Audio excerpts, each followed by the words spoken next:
You ever meet someone who just walks into your life and flips it upside down? Like they were sent to shake the dust off your soul. That's what happened to Amos Tate.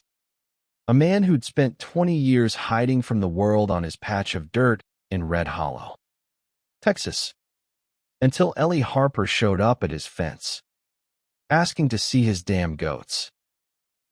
Didn't know it then, but that moment was about to drag him out of his grave and into a fight he never saw coming.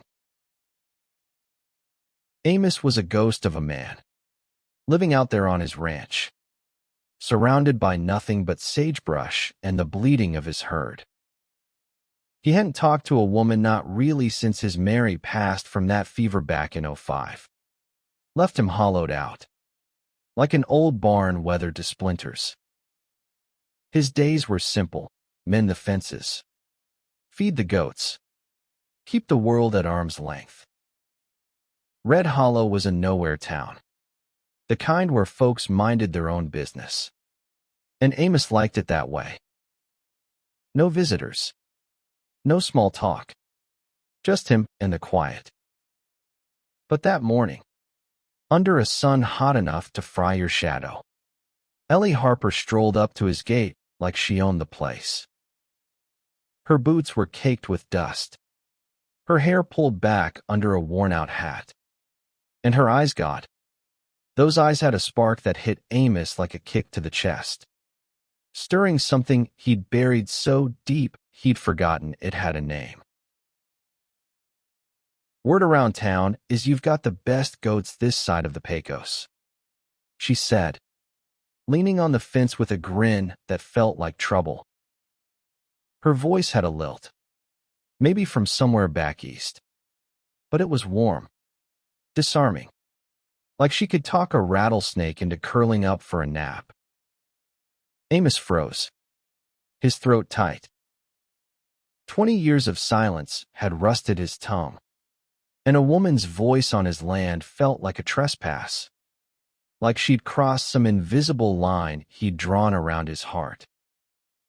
"They're just goats," he muttered, rougher than he meant, wanting to retreat to the barn where the smell of hay couldn't betray him with memories of Mary's laugh.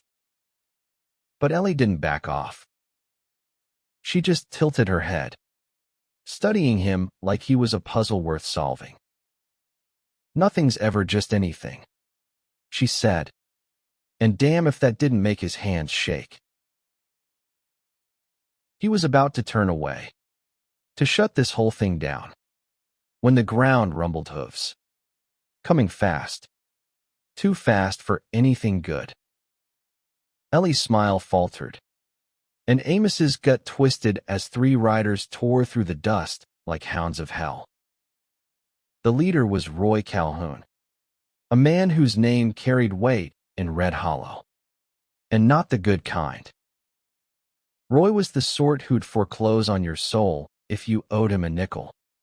And the 2 boys behind him, Cal and Tucker, his muscle had eyes cold as a winter ditch. Well,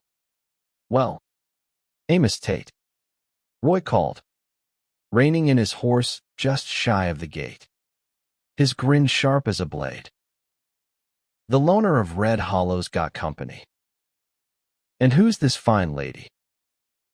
Ellie stepped closer to Amos, close enough he caught a whiff of sage and soap, and it hit him like a punch, dragging up Sundays with Mary, her hands brushing his as they worked the land.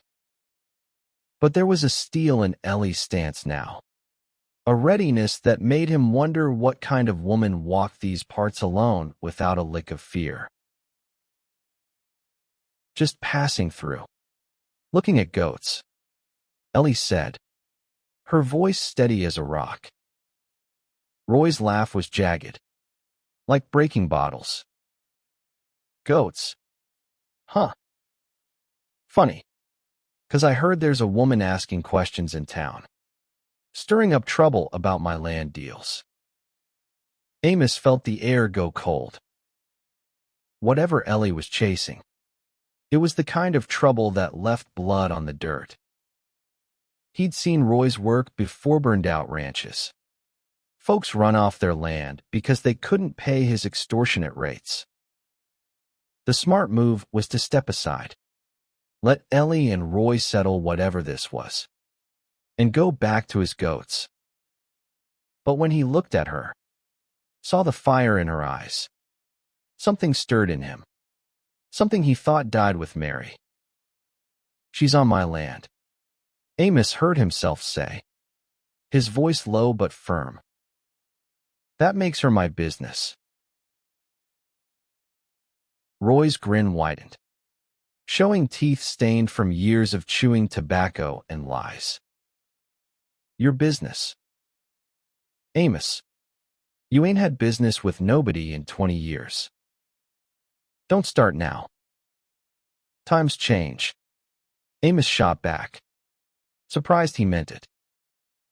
But before Roy could draw the pistol glinting at his hip, a crack split the arrow rifle shot.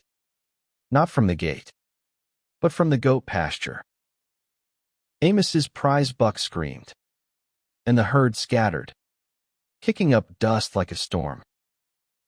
Through the haze, a figure moved, tall and lean, using the goats for cover like a damn ghost. Roy cursed, his attention split, and barked at Cal and Tucker to flank the barn. But another shot rang out, and Tucker yelped, clutching his arm as his horse bolted. Chaos erupted. Cal hesitated, torn between helping his brother and obeying Roy, while Ellie moved like lightning, pulling a small pistol from her skirt, aiming it square at Roy's chest. "This is for Ben," she said, her voice breaking with a rage so raw it made Amos's heart lurch. Ben. Her brother. He realized, the pieces clicking together. She wasn't here for goats, she was here for revenge. And Amos's ranch was her battleground. He grabbed her wrist just as she fired, the shot going wide, grazing Roy's hat instead of his heart. "You idiot," Ellie hissed, struggling against him. "He killed my brother." But before Roy could return fire, the mystery shooter struck again, his bullet dropping Roy's horse in a heap, pinning the man beneath it. Roy's gun skittered into the dust, and he howled, trapped and furious. The shooter stepped clear of the goats, rifle steady, his face weathered under a battered hat. He was older, maybe 60, with silver hair and eyes like chipped ice. "Hello, Amos," he said, calm as if they were swapping stories over whiskey. "Been a long time." Amos's blood froze. Jacob Vance, the name burned in his mind like a brand. 20 years ago, Jacob had been his partner, pulling jobs across Texas, robbing banks from men too rich to care. They had rules: no killing, no innocence, clean in and out. Until Blackwater, when it all went to hell. A bank job turned bloody, a family caught in the crossfire. And Amos shot Jacob to stop the carnage, thinking he'd killed him. That night cost Amos everything: his wife, his life, his soul. And now Jacob was here, alive, and those cold eyes promised a reckoning. "You two know each other?" Ellie asked, her pistol still in hand, her gaze darting between them. "We got history," Amos said, his voice hollow. Jacob's smile was thin, bitter. "History. That's a kind way to put it. Tell her about Blackwater, Amos. Tell her how you shot me in the back and left my Clara to die." The words hit like a sledgehammer. Clara, Jacob's wife, had been there that night, trying to stop them, and when the shooting started, she took a bullet shielding a stranger's kid. Amos had spent 20 years telling himself he'd done the right thing, stopping Jacob to save lives. But the guilt had driven him into this exile. Roy, still pinned, laughed through his pain.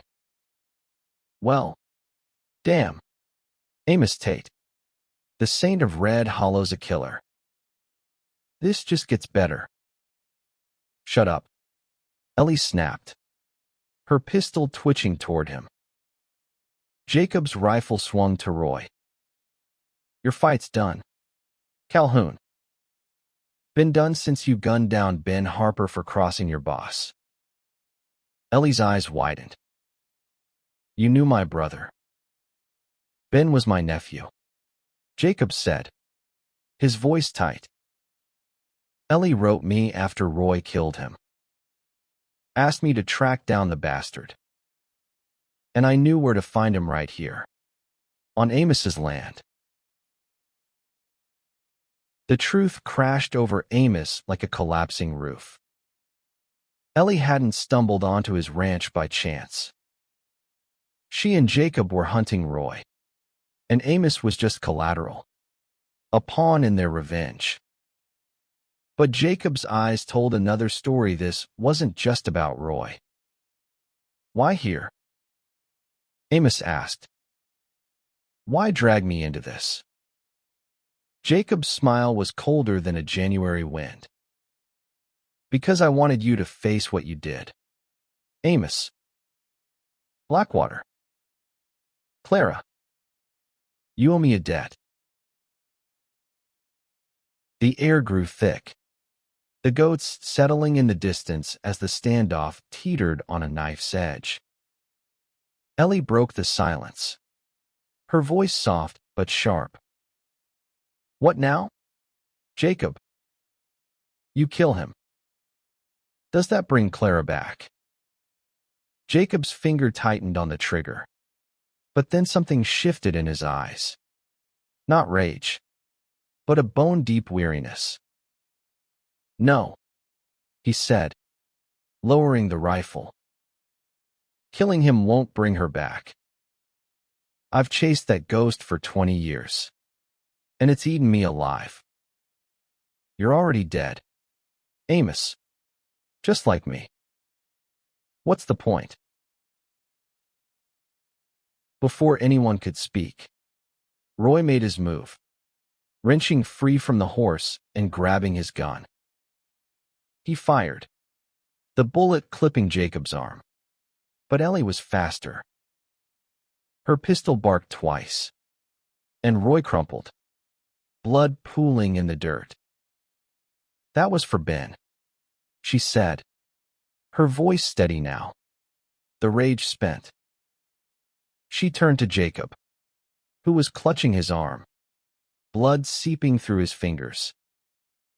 Clean shot, he grunted. I'll live. Amos moved without thinking, helping Ellie support Jacob toward the house. 20 years of walls crumbled as he opened the door, letting strangers into his world. Inside, they patched Jacob's wound, the silence heavy with unspoken truths. Ellie looked out at the Gatroy's body, the dead horse, the goats grazing like nothing had happened. What now? She asked. Amos met her gaze, feeling something stir, something alive.